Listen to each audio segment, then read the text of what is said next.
Career जे आपण निवडतो किंवा आपलं लाईफ पर्पज काय आहे हे कसं शोधायचं आहे. तर एखादा व्यक्ती आपल्याला सक्सेसफुल होताना दिसतोय, आपल्याला खूप पैसा कमवताना दिसतोय म्हणून इन्फ्लुएन्स होऊन ते करियर निवडणं तुमच्यासाठी खूप चुकीचं असू शकतं. तुमच्या स्वतःसाठी काय लाईफ पर्पज आहे किंवा स्वतःसाठी काय करियर आहे तर ते तुमच्या आतून तुम्हाला समजणार आहे. तुमच्या अंतर्मनाचा आवाज तुम्ही ऐकायचा प्रयत्न करायचा, कारण सीड तुमच्या आतमध्ये आहे. सो याच्यासाठी एक सोपी पद्धत, डिवाइनली गायडेड मेसेज मला आलेला आहे, तर तो मी तुम्हाला सांगणार आहे की काय करायचं आहे. सो ज्या प्रकारे आपण फॅमिली ट्री बनवतो ना, त्या प्रकारे प्रोफेशन्सचं फॅमिली ट्री बनवायचं आहे. म्हणजे आपल्यामध्ये आई आणि वडिलांकडून जे गुण आलेले आहेत, जी कौशल्य आपल्याला मिळालेली आहेत, सो दोन्हींकडनं आलेत आणि काही काही आपल्या आजीजोबांकडून, खापर पणजोबांकडून किंवा त्यांच्याही अजून खापर पणजोबांकडून, पणजीकडून आलेले असू शकतात. सो त्या सगळ्यांची नावं लिहून त्यांच्या खाली त्यांची प्रोफेशन्स लिहायची आहेत आणि मॅक्झिमम प्रोफेशन्स कोणती आहेत तुमच्या फॅमिलीजमध्ये. काहींच्या फॅमिलीमध्ये टीचिंग प्रोफेशनमध्ये मॅक्झिमम लोक असतील, काहींच्या फॅमिलीमध्ये बिझनेसवाले लोक असतील. तर असे वेगवेगळे प्रोफेशन्स तुम्हाला सापडेल. कोणाला आर्किटेक्ट सापडतील, कोणाला डॉक्टर्स सापडतील. आणि ही सगळी कौशल्य आणि त्यांच्याकडून तुमच्यामध्ये आलेले जे गुण आहे त्यावरून तुम्ही एक ॲनालिसिस करू शकता. प्लस तुम्ही जर तुमचा DMIT रिपोर्ट केलेला असेल, डर्मॅटोग्लायफिक्स मल्टिपल इंटेलिजन्स टेस्ट, म्हणजे 10 बोटांच्या फिंगरप्रिंट्सवरून एक रिपोर्ट बनवला जातो, डर्मॅटोग्लायफिक्स मल्टिपल इंटेलिजन्स टेस्ट. त्यामध्ये तुमचे इनबॉर्न टॅलेंट म्हणजे जन्मतः तुमच्यामध्ये काय गुण आहेत, म्हणजे तुमचं लाईफ पर्पजशी रिलेटेड ते गुण असतात. सो ते गुण तुम्ही ह्या फॅमिली ट्रीशी मॅच करून बघा आणि मग तुम्हाला हळूहळू रिअलाईज होईल की कशाबद्दल आपल्याला पॅशन फील होतंय. कधी कधी काय होतं, आपण टेक फॉर ग्रँटेड स्वतःला कोणत्या गोष्टीत पॅशन आहे ते आपल्याला समजतच नाही की आपल्याला सगळं काही खूप इझिली मिळालेलं असतं. आपल्याला पैसा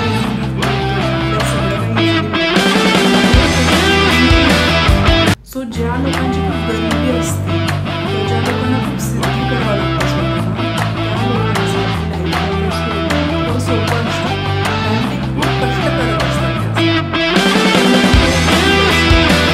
सगळं काही आहे त्यामुळे त्यांना कळतच नाही की हे चूज करावं, ते चूज करावं, कोणतं करियर चूज करावं. मग स्विमिंग करावं, पियानो वाजवावा, पेंटिंग करायला जावं, कुठले छंद जोपासावे त्यामध्येही त्यांना कन्फ्युजन होतं आणि कुठलंही काहीही केलं तरी त्याच्यामध्ये त्यांना मजा येत नाही.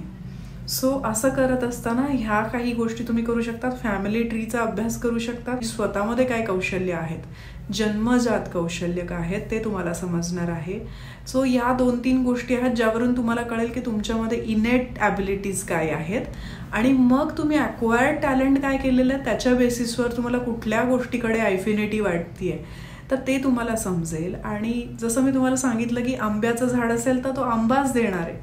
चिक्कूची डिमांड चालू आहे जगामध्ये म्हणून चिक्कू तुम्ही नाही देऊ शकत. सो तुमच्या काही लिमिटेशन्स आहेत त्या तुम्ही समजून घेतल्या पाहिजे आणि तुमचं जे लाईफ पर्पज आहे ते तुमच्या फॅमिलीच्या रिलेटेडच असणार आहे.